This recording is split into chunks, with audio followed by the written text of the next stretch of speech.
Hi, welcome to the First Trust ROI podcast. I'm Ryan Isakainen, ETS strategist at First Trust. Over the last several years, we've seen an increase in the number of financial professionals that are incorporating alternative strategies into their client portfolios. Well, today I'm joined by John Gambla, co-head of alternatives at First Trust. We're going to discuss some of those strategies. We're going to talk about commodities, what's driving returns and how they fit into an investor's portfolio. We're going to talk about call writing strategies, harvesting volatility in the form of options, and how that fits into the overall investor landscape. And lastly, we're going to talk about long-short strategies, what exactly a long-short strategy is, and how it fits into your client portfolios. Thanks for joining us on this episode of the First Trust ROI podcast.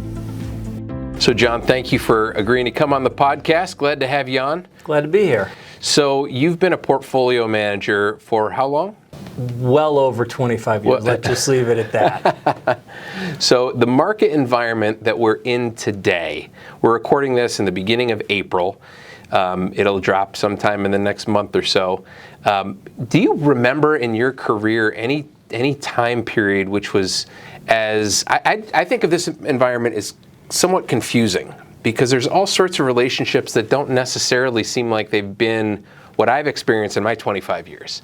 So what's your take? Do you think that there's any similarities to previous periods that you've been a portfolio manager? I can't think of an exact match, but there are threads or elements that remind me a little bit of the late 90s with the run-up in the dot-com boom, and then also the mid-2000s, the run-up in the great financial crisis. And I'm not trying to forecast, but yeah, that's ominous. Some elements of, credit spread tightening, valuations, the really aggressive moves in the market one way or the other. I think it's every other week we get a headline, we either hit a historic high or low in something, and just kind of the contrasting opinions, but it just the risk assets tend to keep powering on. Mm-hmm. And the data is surprising everyone, despite the really aggressive rate moves. So to me, that's, again, threads of those periods, though I'm not sure the outcome is going to be exactly the same. Yeah, history never repeats, it rhymes, right? Isn't that the saying? Exactly. And I think most people last year weren't necessarily positioned for a 26% run in the S&P 500 in 2023. And I think so far this year, again, we're recording this in the beginning of April, the market has been stronger than most people expected as well. But again, who knows what happens between now and the month that we drop this particular episode. Well, one of the things that often happens during periods of time of uncertainty or market volatility is that investors, investment professionals start to look towards alternative ways to get exposure to stocks as well as alternative asset classes. And that's one of the reasons I wanted to have you on the podcast. So again, thank you for coming on. And one of the things I wanted to talk with you about is long-short strategies, because your team manages some long-short portfolios. So I kind of want to dig into that a little bit. So I guess to start off, can you tell us what is a long-short portfolio? Sure, and like a lot of alternatives, they come in a lot of different varieties, flavors, and strategy approaches. So I'll kind of go 30,000 foot, keep it kind of very simple, because you can just really get deep in the weeds. And I like to think of long-short strategies, particularly, say, in the equity space, in sort of three different buckets. There's sort of the equity market neutral, where your longs and shorts are approximately equal in their notional exposure. You're trying to get to a beta of kind of zero-ish. Mm-hmm. Then there's at the other end. So let me unpack that. So the market risk, basically, for your long and your short portfolio essentially cancel each other out. Right, that's what you're going for. And the shortcut people will say is your notional. It's not exactly how you get to zero, beta. But if you're 100% long and 100% short, the shortcut language is, okay, I really don't have a lot of beta exposure. That's more equity market neutral. Right, so that's not necessarily going to give you the S&P 500 return. It's going to give you that non-beta excess Spread, return, exactly. alpha, something like that. Exactly. And Portable alpha, is that the... And you can use it that way. Yeah. And certainly in this space, you have to have some sort of an edge, because if you're long 100% of the market and short and you don't have any edge, you're just canceling out and you're getting a risk-free rate, where the presumption is you do have an edge to either pick stocks better on the long side or the short or both. But equity market neutral is kind of call it a lower risk, or again, portable alpha type strategy, where you transport that onto, say, an S&P futures or a Russell futures. Okay. At the other end of the spectrum are what are known as 130-30 or short extension funds, where you're getting significantly more exposure on the long side. So what you typically would do is you would have 100% exposure, fully invested on the long side, and then you would short stocks. You sell short stocks, say 50% of your notional portfolio, and you take the proceeds from the short, and instead of letting them just sit in cash, you reinvest them in the long side, so you get maybe 150% exposure, or 130, depending on how much you short. And what you're trying to do there is approximate a beta of one, kind of have market beta. But if you're adding value from your stock picking, then you should have better than market returns with roughly the same risk. So those are the sort of two ends of the spectrum. And then right in the middle are what we would call long bias, where you want to have a beta of less than the general market, call it 0.5 to 0.75, by going long, certain stocks and short certain stocks. But you're not trying to cancel out fully like market neutral, so you do have some beta, but you're not reinvesting your short proceeds, so you don't have more than 100% long exposure. And so that's kind of each end of the spectrum, and then right in the middle is the long bias. We're talking mainly about equities. Right. Can these be applied to other asset classes as well? Absolutely. So it's very common in the commodity space to be long and short or flat, which means you have no position. It certainly can happen in the fixed income market by effectively you have a bond portfolio and then you'll short out treasury futures, play the spread. So long-short investing has applications across multiple assets. I think many people think of it mostly associated with equities or commodities because they tend to be more prevalent and more pronounced. And in terms of the vehicles that these are delivered in, I would imagine there's probably some hedge funds that use these sorts of strategies, and on the other end there's more liquid alternatives. Am I missing anything in between? Is that kind of the use case typically? I think that's a really good representation. In fact, the term hedge fund actually really was the origin of long-short investing. They were long an asset, and then they hedged it via shorting.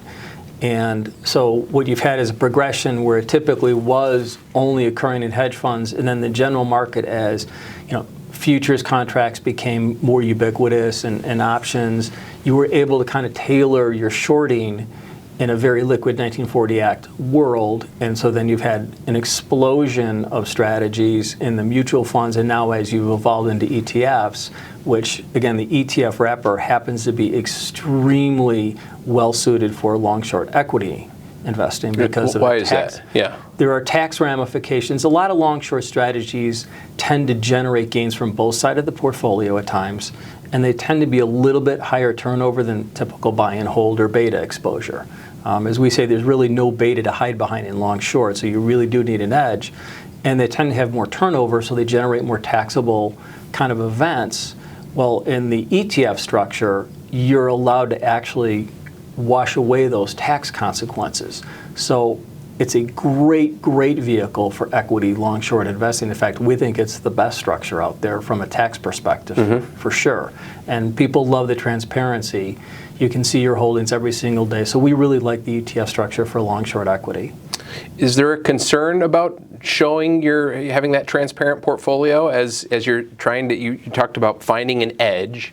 Is there a concern about giving away your edge if you have the transparent portfolio, or are you comfortable with that structure? Personally, we're comfortable because of the way we build our portfolios. They tend to be very diversified, large number of holdings. They do shift a little bit more frequently in the commodity space, less frequently in the equity space. So in the equity space, we tend to be, I don't want to say value-oriented, but it takes a while for what we consider to be the alpha to kind of come to the top.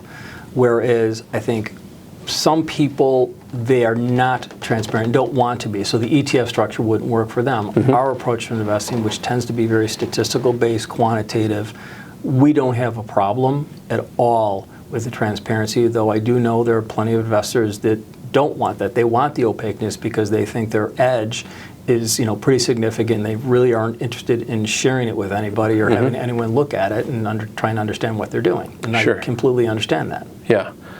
So the long-short structure in an ETF or another more liquid form has led to what some have described as the democratization of these strategies, or kind of going downstream to investors that aren't necessarily the larger net worth investors. Is that I probably know the answer to this, but is that a good thing for investors to have that availability of these sorts of strategies? Oh, I always have felt that the more options for advisors to help their clients and for clients to have in their portfolio to pursue diversification and risk management is a very positive thing.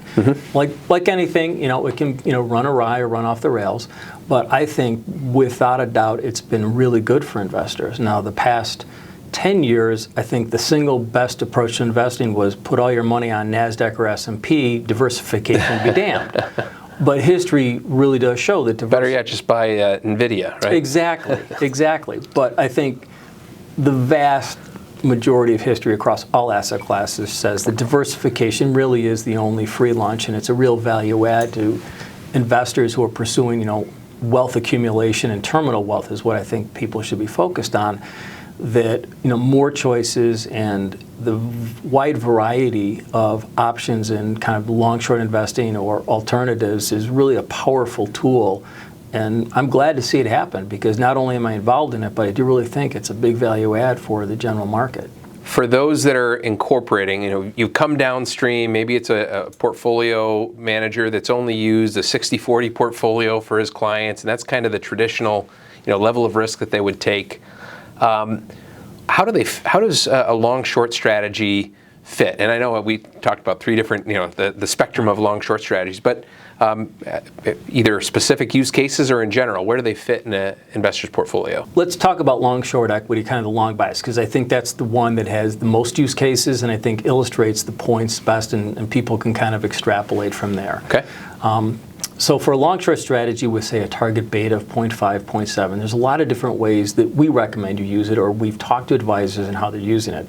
The first is they just want to de-risk the portfolio. They don't want to shed all their equity exposure, but they're either nervous about the market in general or their client has had an event, they need to lower the risk. And so a long-short strategy is a great way to do that. It keeps you in the market, but it ratchets down your risk profile overall. So the overall portfolio, call it beta or risk exposure, is going to be lower, and that's a very typical use case.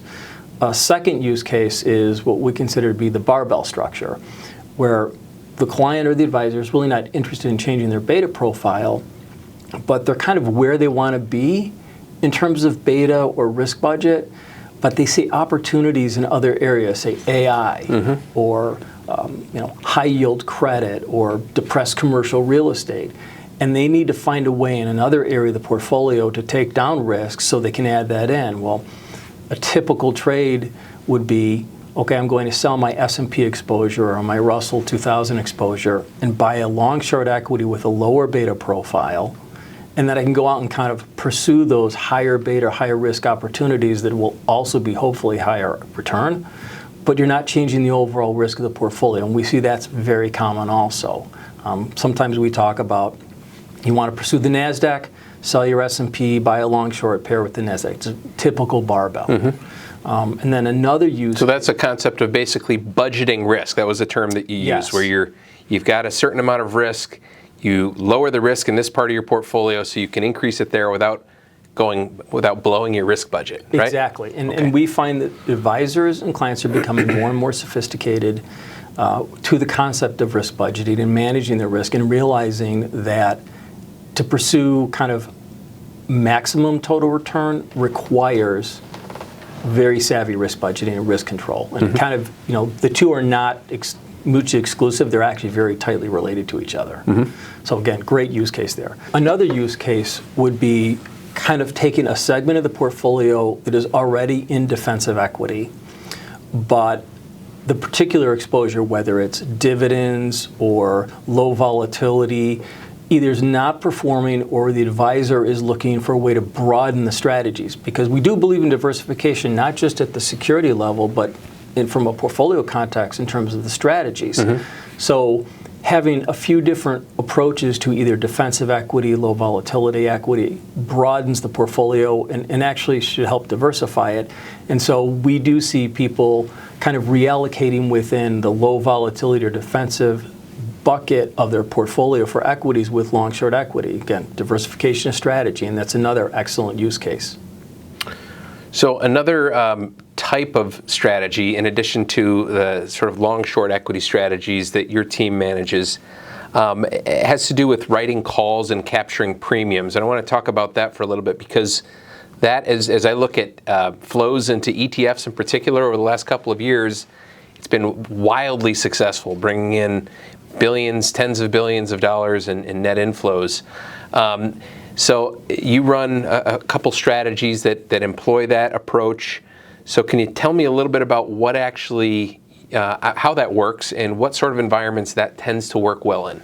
Sure. Well, again, there's a lot of different approaches in, call it the buy-right space or the option selling space. Our approach is really, we kind of view it as not necessarily an income strategy, though it does produce a lot of it can produce a lot of cash flow for investors. I mean, ultimately, you can only pay out the total return of your complete investment. And we view it from a portfolio context that we're trying to capture a volatility risk premium. When you sell a call, you're selling volatility. And that isn't necessarily related to the underlying portfolio exposure in equities. So for us, that's a strategy diversification. And we think that combining the two over time produces a higher total return, certainly a higher risk-adjusted return. And I think the data from the SIBO and several other option writing indices displays that they actually have very similar returns to the S&P with lower risk, or depending on your strategy, higher returns with the same level of risk. So that was really our initial foray in why we got into the market. The market really likes income-driven strategies, and I think that's why it's really adopted sort of option selling. But from our perspective, it's really about portfolio diversification and managing, again, that risk budget with different exposures. We like it also because there's just a very, very long history of buy-right strategies of all different types being very successful. Our strategies tend to be more active in nature, and we'll move around the strikes. We'll move around the maturity of the options because we do feel that there's value added to active option strategies as an overlay in the buy-right world. But we do know that a lot of people are very structural and not trying to add alpha, but trying to effectively just structure trades. So both can be very successful, and obviously the markets said they like both approaches. Yeah, why do you think that is in the last couple, 3 years that we've seen such an explosion in popularity for those strategies? I'm not really sure, because I've been doing this a while. Yeah. Going on probably 20 years in the option overwrite space, and they were very popular in the closed-end arena for a while. And I think sometimes market cycles and market psychology goes in waves. I think part of it might have been that these really started to catch on, I think, when rates were still relatively low, but then also the equity markets were starting to kind of falter a little bit. And they tend to be more defensive in nature. If overweights are called north of 50% of the portfolio, they tend to be more defensive in nature. And that's where I would say, when you look at option overwrite or buy-right strategies, you really do need to look at what the beta profile of that, so you understand what you're getting. Because some strategies have low overwrites and they tend to have betas very close to the just general market. And our group, we tend to do the higher overwrites, which we're willing to give a little bit of the upside away for a lower beta profile. But I think that's why low rates in a combination, and then in a combination with the markets sort of kind of faltering a little bit there, I think caught the attention of the investor. So there is some level of trade-off as a manager using these strategies where if you overwrite more of the portfolio, you're capturing more income and maybe lowering the beta, and then you overwrite less of the portfolio, you're going to have more market risk and maybe a little bit lower level of income. Is that a good I think that's a fair description? summary. I think that's absolutely fair. And like everything, markets are very efficient. The market participants are not, let's just say, stupid individuals. And the portfolio managers are all working very hard to extract alpha out of the market. So they tend to be, again, very efficient marketplaces, and there's always a trade-off. Typically, do you think, and maybe this is not exactly knowable, but do you think that people, financial professionals, are substituting those income-driven buy-right strategies for a part of their fixed income exposure because they want to get more income, maybe boost it, although rates are higher, so they're able to get decent income now? Or are they substituting a part of their equity exposure or something else? Where are they? What are they selling, in other words, to incorporate buy-right strategies into their portfolios? That I can't say for certainty. Yeah. And the advisors that we talk to, our strategies are generally equity substitutes because we do kind of work hard to have them understand the risk profiles and the up and down, kind of trade-offs. For us, whether it's buy-right strategies or anything else we manage, we want our advisors to understand them, and we want their expectations to be met. Because, as you know, the worst thing you want is to have an unhappy advisor with a particular strategy, not understanding how it behaves or what really it's designed to do. And as long as they understand that, they're generally pretty comfortable with the outcome, positive, negative, or neutral, because they knew that going in. What we don't want are surprises. Another asset class that your team manages portfolios in is in commodities. And commodities have been really interesting over the last few years where, there was a period of time where commodities were just, nobody expected much out of them, and then all of a sudden they surged. And I think that probably had a lot to do with, some geopolitical events and maybe some inflation, and then they've kind of come back since. So I guess, let me ask you, what drove the run-up in commodities and what has since kind of led to some of the pullback? And then I'm going to ask you about where we go from here. But let me put that one off for a second. Sure. Well, I think if you look at commodities historically, and I'm talking going way back, they generate a return of roughly 6 to 8%. So it's a reasonably competitive return with other assets, though they tend to be pretty volatile. And so managing that volatility in the commodity space is pretty important. What happened is in the early 2000s, you had the growth of China, right? And they were really large consumers of commodities. So they really drove that market up pretty quickly over a very long period of time as they kind of matured as a nation and became an industrial power. Then after the great financial crisis, you went through a 10-year period where commodities did very, very poorly. Probably one of the only asset classes that had negative returns on an annualized basis. And part of that was the suppressed volatility. Part of that was all the central banks were cutting rates to zero, and that propelled financial assets, but it really suppressed the returns on real assets. And they were doing that for the better part of a decade to try and restart the economies, make sure the banking systems globally were reliquefied and solid and strengthened. And they also, their balance sheets, all the central banks, the balance sheets basically exploded. Well, we think what happened is ultimately they continued to kind of keep the financial accelerator going. And ultimately, as financial assets kept appreciating, and you can't do it forever. And we think COVID kind of accelerated the cycle, but we were really expecting inflation to kind of reassert itself, given all the financial stimulus that had gone on in a synchronized fashion globally. And then you hit COVID. And COVID is just an anomaly, and it's hard to really predict that coming or even say what the long-term effects were, but certainly that was the match on the gasoline, on the kindling, that really sparked inflation, and commodities are very sensitive to unexpected inflation. And so that's when you had this really sudden surge, and commodities reasserted themselves as a dominant asset class and had some pretty spectacular returns after COVID. And then you had on top of that the geopolitical event of the Russia invading Ukraine. And Ukraine happens to be one of the largest producers of some very key commodities, as is Russia. So you had this geopolitical event that effectively started severely constraining key commodity markets. So on top of the raging inflation fire that was already going on, you had this event, and it was just sort of, commodities went to the moon. And it wasn't sustainable. We kind of say that the Ukraine invasion pulled probably a year or two of forward commodity returns into the period of about a month.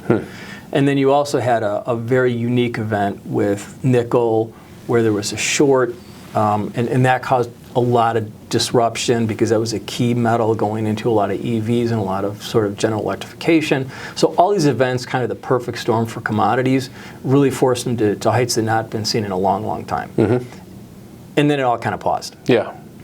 And then you kind of had commodities pull back pretty sharply, which your commodities will do. You know, as they say in the commodity market, the best solution for high prices are high prices, meaning that as commodities get more and more high priced, effectively people find substitutes or ways around it. Natural gas in Europe was a perfect example. Natural gas prices went crazy. They were up tenfold at one point. And so they started finding substitutes around the globe. People started cutting back, using alternative sources of fuel. And so then that whole market started to attenuate and kind of normalize over time as people adjust their buying patterns. What we've seen recently is commodities reassert themselves, as it looks like global growth is not nearly as weak as people anticipated, as inflation is proving a little bit harder to suppress to the levels that the Federal Reserve certainly would like. So commodities are now kind of becoming a little bit more in favor, as it looks like we're not sort of, call it, one and done with inflation. This might look a little bit more like the 1970s, and I'm not saying we're going back to 9%, but it looks like inflation is going to stick around at a significantly higher level than the Fed would like for a little bit longer. And that's a little bit more reminiscent of the 1970s and 80s. I think of certain trends that I expect over the next decade or so. For example, I think about the reshoring of manufacturing or reorienting manufacturing at different points around the globe, and all the infrastructure and factories and things that could be built as a result of that. It seems to me that would have an impact on demand for certain commodities. Thinking about the green energy or electric vehicles, even though those have pulled back, if you have a long-term shift over the next decade, it seems like that would cause more demand for certain commodities. How does that play into your thesis for commodities? Do you think that will have an impact on demand? And also, do you think there's a commensurate supply response, especially when it comes to things like electric vehicles? Or, it seems like there's a bit of softness there, so people might step back. What's your take? Longer term, we're actually pretty bullish on commodities for a lot of the reasons you mentioned. What suppressed inflation for a long time was globalization. What used to cost $5 ultimately got manufactured in China or the third world at $1. And that was really beneficial, supported a lot of growth. That absolutely is going the other direction. And whether we fully uncouple with China or not, I can't answer that. I don't know anyone can. But I do believe that onshoring, friendshoring, ally shoring, whatever you want to call it, is absolutely in force. Just here in the U.S., they're spending billions and billions of dollars to bring chip manufacturing strategic assets back. Reworking and modernizing the grid is not just a renewable issue, it's a strategic initiative for our power supply in the country. And so all those elements, and there's a whole host of others, and I do believe the transition to green energy, electric vehicles, it won't happen overnight. You don't dismantle an infrastructure of fossil fuels that's been built up over 100 years in a decade. But technology moves forward like everything else, and all those are very supportive of the commodity markets. And yes, you have a response to that. And so what you see is more investment going into commodities than you have, say, over the past 10 or 15 years, which is why you have supply constraints. But that response time is also very slow. You don't just open up a mine. You don't just start up a steel manufacturing plant. You don't just up your crop supply, by 25%. So those things take time. We do think longer term, call it the next 3 to 5 years, should be pretty positive for commodities, and they have a place in people's portfolios that they haven't maybe had in the past 10 years. I don't want to put words in your mouth here, John, but it seems like there was a strong period of time that you were describing from the 2000s leading up until the great financial crisis. Then there was a period of time where, commodity prices went nowhere but down, it seemed, for a stretch. Are you suggesting that maybe we're at the other side of the cycle where we could start to see some decent returns from commodities? Yeah, I think we're probably at, if you just kind of want to simplify and you think commodity cycles run, 7 to 10 years, yeah. and they can, and we're not saying that that's necessarily always, but we do think the next 3 to 5 years it's going to be pretty positive for commodities. I mean, will they keep pace with, say, the NASDAQ? Don't know, probably not, because the NASDAQ's a pretty aggressive benchmark. But we do think they're going to be very attractive from an absolute return standpoint, and we do think from a portfolio standpoint you want to be exposed to that because there are a lot of tailwinds out there, and we kind of like that profile. Okay. Well, we have talked about a whole lot of different things here, John. I appreciate you coming on the podcast. I'm going to leave you with one more question that I ask all the guests of the podcast, and that is there anything that you've been reading lately? Any book recommendations? Not necessarily, market related, but what are you reading lately? Sure. There's actually 2 books. One is called Switch, and it's by I think Chip and Dan Heath, and it's really a self-improvement book. It really talks about the rational mind versus emotions, and there is a very clear pattern and reason on how to make changes long term. And it's really good. It's like, I love self-improvement, and I think in our industry you have a lot of motivated people who are all about constant improvement. I think that's a really good read. The other book is called When Breath Becomes Air, and that is a phenomenal book, very moving. It's written by Paul Kalanithi, and he was a brilliant neurosurgeon who was diagnosed with terminal lung cancer. And it's a moving book, it's a powerful book, and really gives you perspective on life, and I would highly recommend it to anybody. All right. Well, it's always good to get perspective on what's going on around you and how your life fits into the context of that. So thank you for those book recommendations, and I appreciate your breadth of knowledge and insight that you shared with long short, with call writing, with commodities. We talked about a lot of different things. So it's been fun. Thanks for coming to the podcast. I appreciate it. And thanks to all of you for joining us on this episode of the First Trust ROI podcast. We'll see you next time.